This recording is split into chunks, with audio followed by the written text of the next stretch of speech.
Madame, Monsieur, bonsoir. Merci de nous rejoindre à la une de l'actualité de ce mardi. Le Parlement algérien a été élu à la présidence du groupe géostratégique de l'Afrique du Nord au Parlement africain et l'élection également du Parlement sahraoui à la vice-présidence du même groupe. Les détails dans un instant. Le président du Conseil constitutionnel, Kemal Fenich, a pris part ce mardi aux travaux du 9e congrès des présidents des instances organisées en visioconférence par l'Association des cours constitutionnels francophones.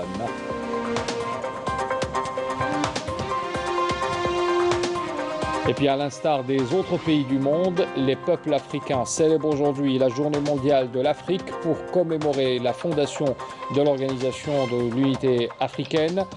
À cette occasion, le ministre des Affaires étrangères a adressé un message à travers lequel il a affirmé que cette célébration intervient dans une conjoncture où le continent africain poursuit ses efforts de lutte contre la pandémie de la Covid-19.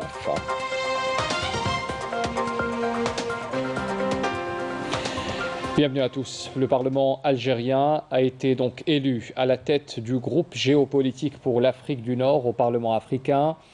Le Parlement de la République arabe sahraoui démocratique a été également élu à la vice-présidence du même groupe, tandis que la position du rapporteur du groupe est revenue à la Tunisie, selon un communiqué du Conseil de la Nation.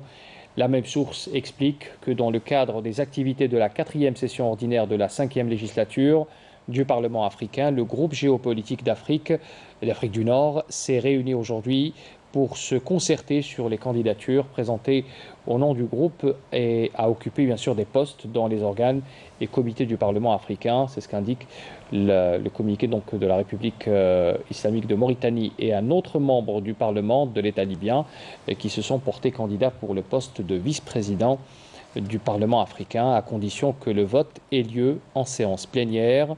Lors de cette première réunion du groupe dirigé par l'Algérie, l'ambassadeur adjoint de l'État de Palestine en Afrique du Sud a pris la parole et a demandé le soutien du groupe afin que la Palestine puisse obtenir le statut d'observateur au Parlement africain. Les parlementaires africains ont également exprimé leur soutien au droit non négociable du peuple palestinien à établir son État avec Al-Quds comme capitale. Notez également que le continent africain commémore aujourd'hui la journée de l'Afrique qui célèbre l'anniversaire donc annuel de la création de l'organisation panafricaine le 25 mai 1963. Une opportunité qui permet à chaque pays d'organiser des manifestations visant à renforcer le rapprochement entre les peuples africains. Le président du Conseil constitutionnel, Kemal Fenich, a pris part ce mardi aux travaux du 9e congrès des présidents des instances organisées par visioconférence par l'Association des cours constitutionnels francophones. Le président du Conseil constitutionnel a évoqué dans son intervention les procédures de délibération dans le Conseil constitutionnel algérien et a passé en revue le processus de prise de décision par le Conseil et le rôle des délibérations dans la garantie de la transparence et du consensus autour des avis et décisions de l'instance en tant que partie intégrante de la pratique démocratique en Algérie. Dans l'actualité également, la poursuite des visites d'inspection aux différentes régions militaires qui se poursuit pour le général de corps d'armée Saïd Chengriha, chef d'état-major de l'armée nationale populaire. Il a entamé donc ce mardi une visite de travail d'inspection en 3e région militaire.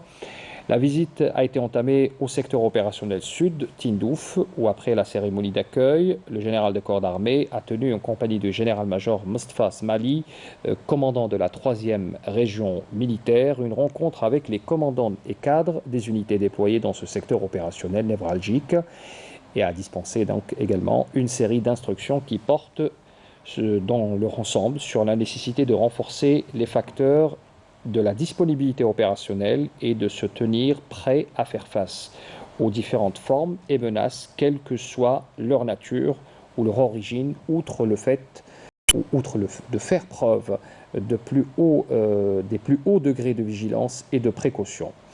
Le même jour, le général de corps d'armée s'est déplacé également au secteur opérationnel centre, où il a inauguré sur place une salle polyvalente avant de tenir une rencontre avec les cadres et personnels et adresser une allocution suivie par visioconférence par les personnels de tous les secteurs et des unités de la région. Dans ce cadre, il a mis en exergue le souci du haut commandement de l'armée nationale populaire de poursuivre le parcours du renforcement des capacités des différentes composantes de l'armée nationale populaire afin de s'adapter aux défis de la phase actuelle, ce qui contribuera à l'instauration de la sécurité et de la stabilité.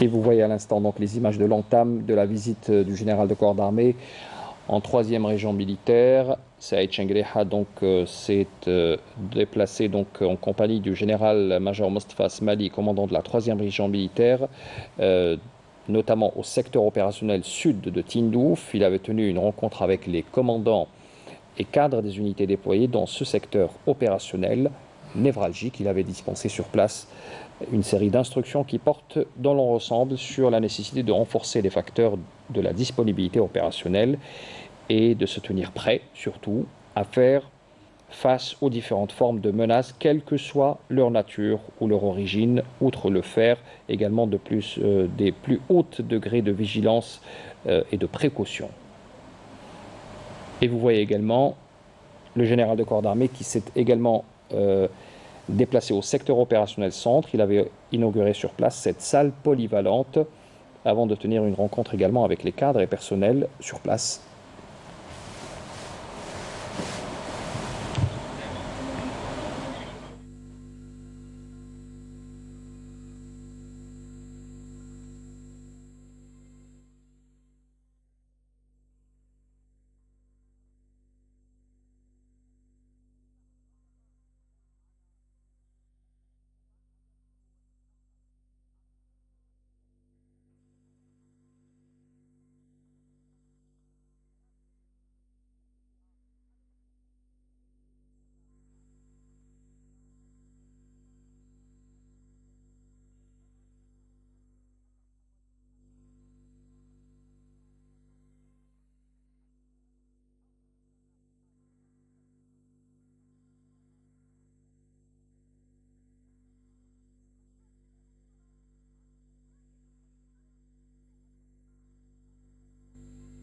لا يخفى على أحد درجة الحرص الشديد الذي نبديه على الدوام في سبيل مواصلة مشوار تعزيز قدرات الجيش الوطني الشعبي بكافة مكوناته ليتكيف مع تحديات المرحلة الراهنة ويساهم بذلك في تحقيق الأمن والاستقرار الذي يعد من بين المتطلبات الضرورية التي يتعين توفرها لنجاح مسار بناء الجزائر الجديدة التي وعد بها السيد رئيس الجمهورية القائد الأعلى للقوات المسلحة وزير الدفاع الوطني.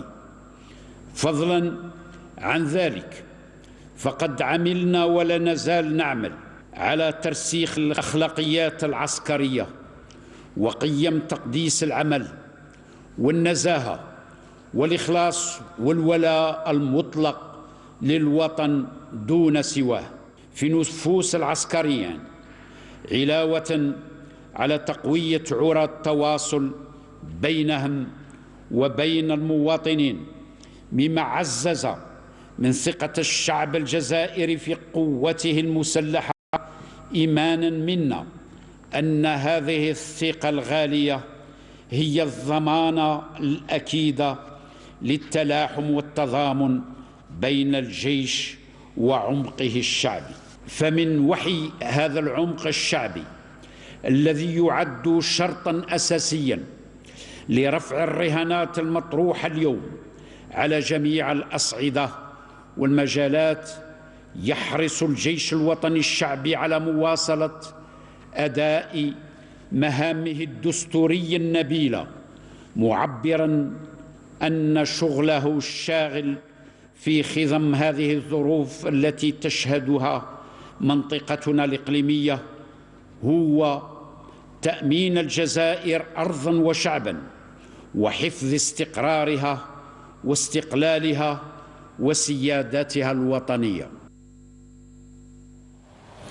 Le général de corps d'armée a souligné également la nécessité de conférer davantage de complémentarité entre les missions de l'armée nationale populaire, dont celle inhérente à la poursuite des efforts de la lutte contre le terrorisme et l'accélération de la dynamique de développement des différentes composantes de son corps de bataille. تلكم هي أسمى غاية الجيش الوطني الشعبي الذي يسهر على الدوام وبمثابرة شديدة على إضفاء صفة التكامل بين مسعى أداء مهامه الدستورية بما في ذلك مواصلة الجهود المضنية الرامية إلى القضاء على بقايا الإرهاب واجتثاث آخر جذوره من أرضنا الطيبة، وبين مسعى زيادة وتيرة الجهد التطويري لمختلف مكونات قوام المعركة لدينا خدمة للمصالح العليا للجزائر وحرصا عن أمن واستقرار حاضرها ومستقبلها. فالسعي الحثيث إلى تأمين سيادة الجزائر وحرمة ترابها الوطني يفرض على الجيش الوطني الشعبي مواصلة بناء قوتنا الرادعة الكفيلة بالتصدي لأي شكل من أشكال العدوان والغدر. هذه القوة الرادعة التي نعمل على تطويرها معكم جميعا من خلال مواصلة هذا النهج العملي الحريص والمثابر والطموح الذي يبقى شعاره الجاهزية العملية الدائمة لمواجهة أي طارئ خدمة للأهداف المرسومة التي تبقى جزءا لا يتجزأ من الأهداف الكبرى والاستراتيجية الصائبة. Et à l'issue de la rencontre, le général de corps d'armée a suivi les interventions des cadres et personnels de la 3e région militaire et s'est enquis de leurs préoccupations également. À l'instar des autres pays du monde, les peuples africains commémorent aujourd'hui la Journée mondiale de l'Afrique, coïncidant avec la fondation de l'Organisation de l'Unité africaine. Bien sûr, c'est une occasion pour le ministre des Affaires étrangères d'adresser un message à travers lequel il a souligné que cette célébration intervient dans une conjoncture où le continent africain poursuit ses efforts de lutte contre la pandémie de la Covid-19 et ses répercussions, et ce à travers son plan visant à assurer les quantités suffisantes en vaccins anti-Covid permettant d'accélérer la cadence de la vaccination et d'immuniser le plus grand nombre possible d'habitants. Le ministre a déclaré que cette pandémie a révélé l'impératif de garantir la sécurité sanitaire en vue de mettre fin à la dépendance à l'étranger dans ce secteur. Sabri Bouradoum a rappelé également la nécessité de conjuguer les efforts des pays membres en consacrant l'engagement et l'attachement au principe de résolution des problèmes africains au niveau du continent. Sabri Bouradoum a également réitéré la détermination de l'Algérie à maintenir son soutien efficient à l'Union africaine et aux efforts visant à instaurer la paix et la sécurité dans tous les pays du continent. L'Algérie d'ailleurs qui réagit par rapport à une actualité africaine, l'Algérie qui suit avec une très grande préoccupation les derniers développements intervenus en République du Mali.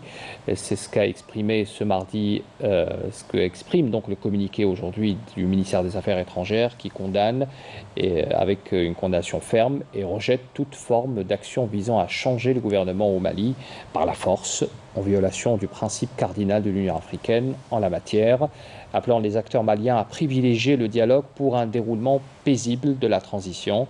Selon donc toujours le ministère des Affaires étrangères, l'Algérie appelle tous les acteurs concernés à faire preuve d'un sens de responsabilité et à privilégier le dialogue afin de préserver le déroulement paisible et pacifique de la transition et de maintenir la paix et de la stabilité.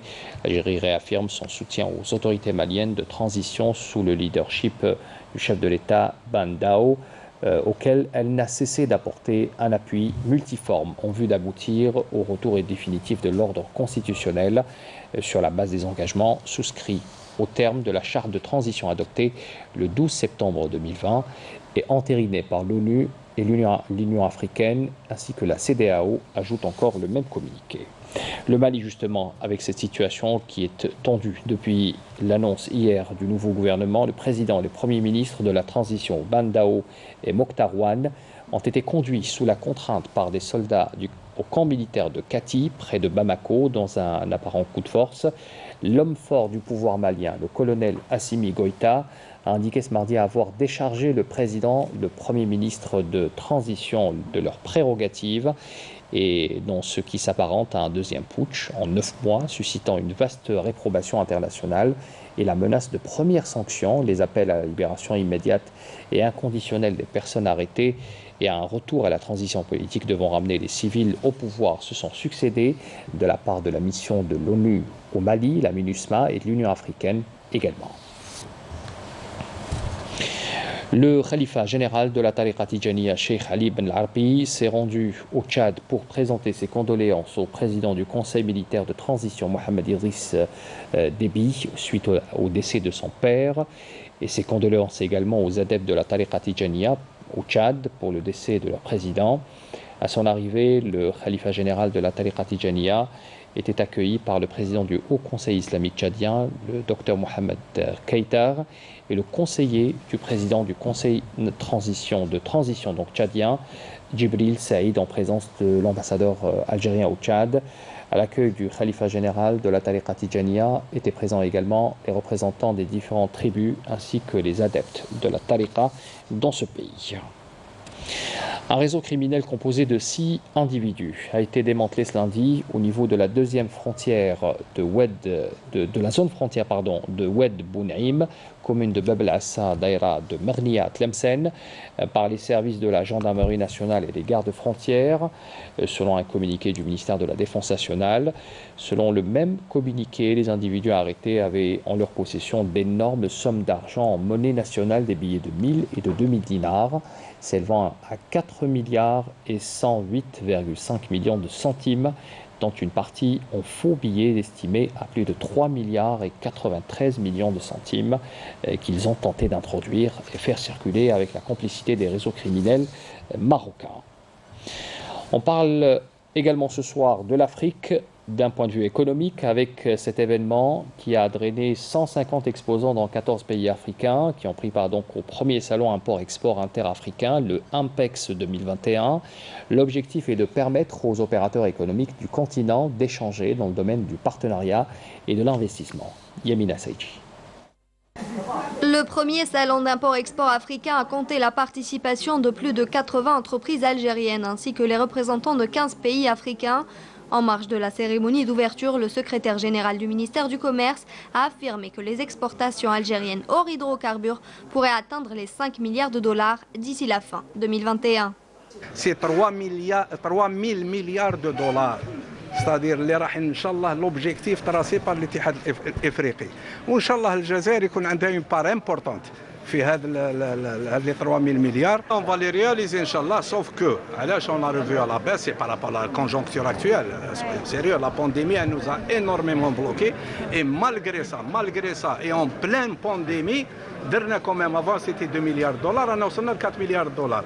Inch'Allah, احنا ما حبيناش هذاك لو شيف 5 milliards de dollars, on a été un petit peu prudent, mais بربي Inch'Allah, il se pourrait que maintenant à la fin de l'année nous وصلوا حتى 4 milliards 500. La zone de libre-échange continentale africaine constitue une véritable opportunité pour le pays, pouvant lui permettre de multiplier, durant les 2 prochaines années, ses exportations par 5 envers les pays africains. Depuis janvier 2021, la zone africaine de libre-échange a été lancée. Et c'est un événement important pour toute l'Afrique. L'Algérie, compte tenu de son influence, de sa puissance économique et commerciale, a un rôle extrêmement important à jouer. Nous travaillons vraiment pour consolider davantage, renforcer les relations commerciales entre le Sénégal et l'Algérie. Les relations politiques sont excellentes. Maintenant, il faut plus de business, plus d'économie. Les échanges économiques entre nos deux pays se fortifieront. Nous ambitionnons d'augmenter nos échanges dans un avenir très proche. إن شاء الله احنا نهدف للوصول إلى القارة السمراء لأنه سي ان بوتنسيال اكسبلواتي في المستقبل. احنا دخلنا في مجال التصدير في 2019 مع بعض البلدان الإفريقية، إلا أن دخول الجزائر في السوق الإفريقية الحرة هذا الشيء حيسهل لنا عملية تصدير منتوجاتنا للدول الإفريقية. Un partenariat gagnant-gagnant. Les opérateurs bénéficieront de toutes les facilitations nécessaires, en plus des avantages accordés dans le cadre de la ZLECAf. Le ministère de l'Éducation nationale met en garde ce mardi contre les retombées pouvant découler de l'appel de certains syndicats à l'organisation de mouvements de protestation et au boycott des examens de fin d'année, lesquels risquent de compromettre les efforts de prise en charge de préoccupations du partenaire social. Le ministère de l'Éducation précise dans ce communiqué qu'alors qu'il poursuit ses efforts en consécration du principe du partenariat social et en concrétisation des orientations de la haute autorité du pays à travers l'organisation d'une série de rencontres programmées du 17 jusqu'au 29 de ce mois pour la prise en charge des revendications socio-professionnelles des affiliés au secteur. Il a été surpris par les appels lancés par certains syndicats à l'organisation de mouvements de protestation et au boycott de tous les travaux administratifs et des examens de fin d'année, les jugeant contre-productifs. Voilà pour conclure ce journal. Merci de l'avoir suivi. Très bonne soirée à tous. À demain.